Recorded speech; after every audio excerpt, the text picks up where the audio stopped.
Assalamualaikum warahmatullahi wabarakatuh.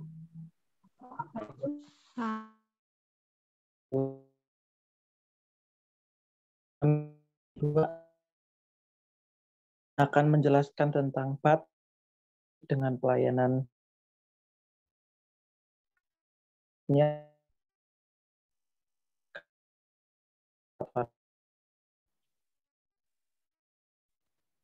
Next, Mak.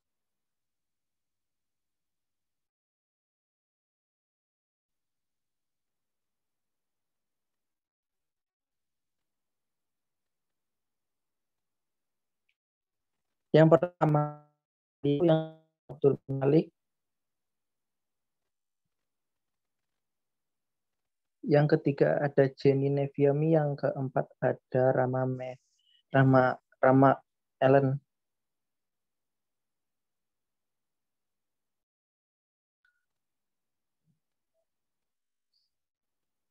Rama Marlina Ellen, ya, mohon maaf.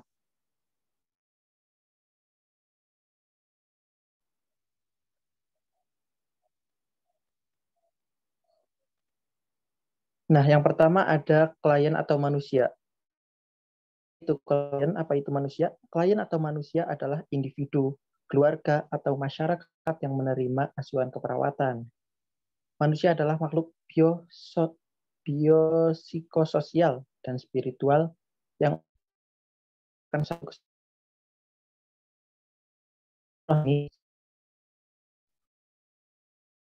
bagaimana Tuhan sesuai terbang. Nah, konsep manusia sendiri yaitu sebagai sistem terbuka, sistem adaptif, personal, dan interpersonal. Dapat dikatakan holistik atau utuh. Peran perawat pada individu sebagai klien adalah dasarnya mencakup kebutuhan biologi, sosial, psikologi, dan spiritual. Karena adanya kelemahan fisik dan mental, keterbatasan pengetahuan, kurang kemauan menuju kemandirian pasien.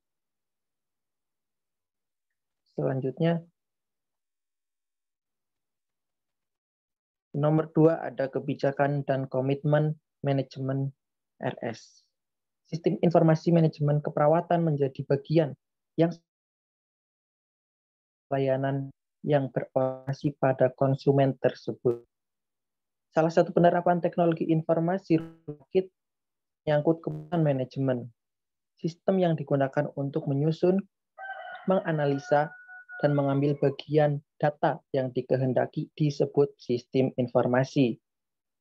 Penerapan sistem informasi di rumah sakit digunakan untuk menyajikan informasi mengenai kegiatan operasional organisasi kepada para pelaku manajemen sehingga dapat dilakukan perencanaan, pengendalian, dan pengembangan strategik organisasi tersebut. Selanjutnya,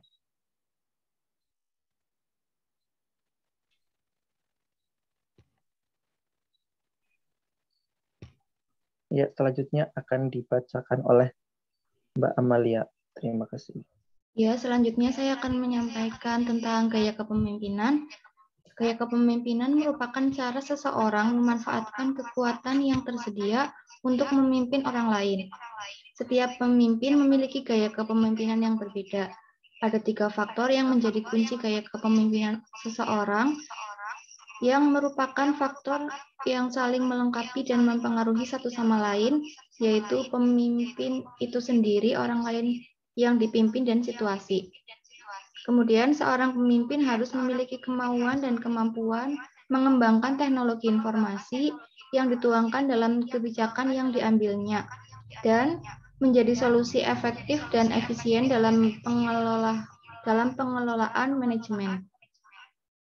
Sistem informasi suatu pengelola informasi tingkat pemerintah secara sistematis dalam menyelenggara pelayanan kepada masyarakat. Teknologi informasi penting mengelola transaksi, proses informasi, menyebarkan pengetahuan, serta membantu mengambil keputusan. Teknologi informasi dapat memecahkan masalah, membuka kreativitas, meningkatkan efektivitas dan efisiensi dalam melakukan pekerjaan, Rekomendasi dapat digunakan sebagai tolak ukur dalam evaluasi kualitas pelayanan keperawatan dan memberi pengembangan kompetensi perawat termasuk teknologi informasi. Kemudian selanjutnya ada gaya kepemimpinan menurut Lipitz dan K. White yang dibagi menjadi 3 gaya. Yang pertama ada gaya kepemimpinan otoriter, yaitu gaya pemimpin yang kewenangan keputusan kebijakan mutlak berada pada pemimpin. Yang kedua ada gaya kepemimpinan demokratis, yaitu gaya yang dapat mempengaruhi orang lain agar bersedia bekerja sama untuk mencapai tujuan yang telah ditentukan. Kemudian yang ketiga ada gaya kepemimpinan liberal, yaitu FIRE, yaitu kemampuan mempengaruhi orang lain agar bekerja sama mencapai tujuan dengan lebih banyak menyerahkan pelaksanaan kegiatan kepada bawahan. Kemudian selanjutnya akan disampaikan oleh Mbak Farah.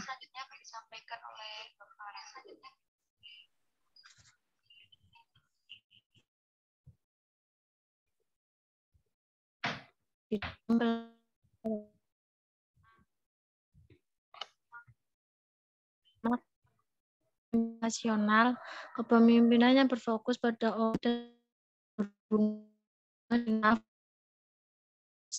kesejahteraan staf, pengurangan stres, kepuasan kerja, kerja efektif, dan hasil efektif. Yang pertama, transformasional, pemimpin pada pemberdayaan serta menginspirasi dengan mengidentifikasi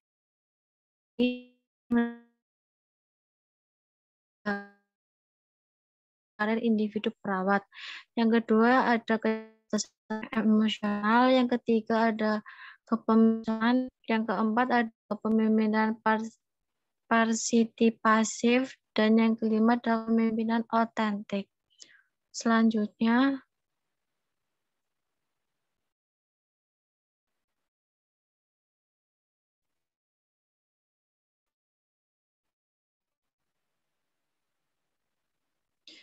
yang kedua yaitu pertama kepemimpinan dan obstruktis. Tujuannya bersifat jangka pendek dan terdapat hadiah untuk menyelesaikan tugas sehingga menyebabkan motivasi pada pengikut.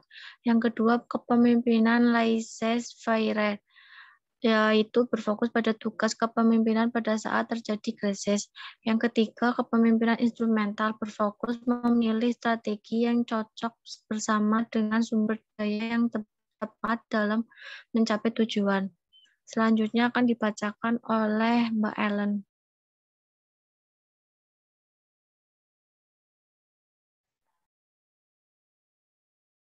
Yang keempat itu perilaku atau budaya organisasi. Yang pertama, budaya organisasi adalah seperangkat asumsi dasar dan keyakinan yang dianut oleh anggota organisasi.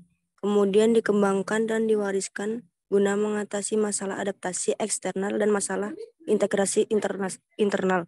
Yang kedua, budaya organisasi memiliki pengaruh terhadap diri dan kinerja perawat.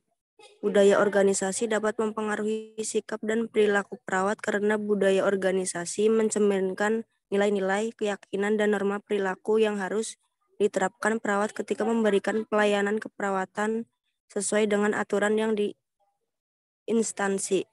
Adanya budaya organisasi yang kondusif dapat mendorong produktivitas kerja perawat dalam memberikan pelayanan. Yang ketiga itu ada budaya organisasi diperlukan dalam suatu rumah sakit sebagai sistem nilai yang membentuk aturan atau pedoman dalam berpikir dan bertindak untuk mencapai tujuan. Budaya organisasi yang tumbuh dan terpelihara dengan baik akan mampu memacu organisasi ke arah perkembangan yang lebih baik sehingga tercapailah kinerja yang baik. Selanjutnya, yang kelima itu ada konsep berubah. Konsep berubah merupakan kegiatan atau proses yang membuat sesuatu atau seseorang berbeda dengan keadaan sebelumnya. Konsep berubah merupakan proses yang menyebabkan perubahan pola perilaku individu atau institusi. Ada beberapa teori-teori perubahan, yaitu yang pertama teori Kurt Lewin, itu ada pencairan. Pencairan itu motivasi yang kuat untuk beranjak dari keadaan semula dan berubahnya keseimbangan yang ada, merasa perlu untuk berubah dan berupaya untuk berubah, menyiapkan diri dan siap untuk berubah atau melakukan perubahan. Yang kedua, bergerak. Bergerak menuju keadaan yang baru atau tahap perkembangan baru, karena memiliki cukup informasi serta sikap dan kemampuan untuk berubah, memahami masalah yang dihadapi dan mengetahui langkah-langkah penyelesaian yang harus dilakukan, melakukan langkah nyata untuk berubah dalam mencapai tingkat tahap baru. Yang ketiga, ada pembekuan. Telah mencapai tingkat atau tahap baru, mencapai keseimbangan tingkat baru yang dicapai harus dijaga untuk tidak mengalami kemunduran atau bergerak kembali pada tingkat atau tahap perkembangan semula. Oleh karena itu, perlu selalu ada upaya untuk mendapatkan umpan balik kritik yang konstruktif dalam upaya pembinaan. Selanjutnya dibacakan sama Mbak Jenny. Baik, yang kedua ada teori Roger 1962. Roger menjelaskan 5 tahap dalam perubahan, yaitu kesadaran, keinginan, evaluasi, mencoba, dan penerimaan. Yang ketiga, teori lipid. Perubahan adalah suatu yang direncanakan atau tidak direncanakan dalam individu, situasi, atau proses, dan dalam perencanaan perubahan yang diharapkan, disusun oleh individu, kelompok, organisasi, atau sistem sosial yang mempengaruhi secara langsung tentang individu, organisasi lain, atau situasi lain. Yang keempat, teori Havelock. Teori ini merupakan modifikasi dari teori Lewin dengan menekankan perencanaan yang akan mempengaruhi perubahan. 6 tahap sebagai perubahan menurut Havelock: membangun suatu hubungan, mendiagnosis masalah, mendapatkan sumber-sumber yang berhubungan, memilih jalan keluar, meningkatkan penerimaan, stabilisasi, dan perbaikan diri sendiri. Yang kelima, teori Spradley. Spradley menegaskan bahwa perubahan terencana harus secara konstan dipantau untuk mengembangkan hubungan yang bermanfaat antara agen perubahan dan sistem berubah. Berikut adalah langkah dasar dari model Spradley: mengenali gejala, mendiagnosis masalah, menganalisa jalan keluar, memilih perubahan, merencanakan perubahan, melaksanakan perubahan, mengevaluasi perubahan, menstabilkan perubahan. Next, Mbak. Prinsip dan strategi perubahan. Ada 3. Yang pertama, strategi rasional empirik. Yang kedua, strategi redukatif normatif. Yang ketiga, strategi pelaksanaan kekuatan. Paksaan kekuatan. Respon terhadap perubahan. Yang pertama, menerima dan mendukung. Yang kedua, tidak mendukung. Yang ketiga, menolak. Yang keempat, takut akan sesuatu yang tidak pasti. Yang kelima, takut akan kehilangan pengaruh. Yang keenam, takut akan kehilangan keterampilan dan profisiensi. Yang keenam, takut kehilangan. Yang selanjutnya, takut akan kehilangan respek, dukungan, kasih sayang. Yang terakhir, takut gagal. Next, Mbak. Terima kasih. Sekian presentasi dari kelompok kami. Mohon maaf bila ada kesalahan. Wabillahi taufiq wal hidayah. Wassalamualaikum warahmatullahi wabarakatuh. Waalaikumsalam warahmatullahi wabarakatuh.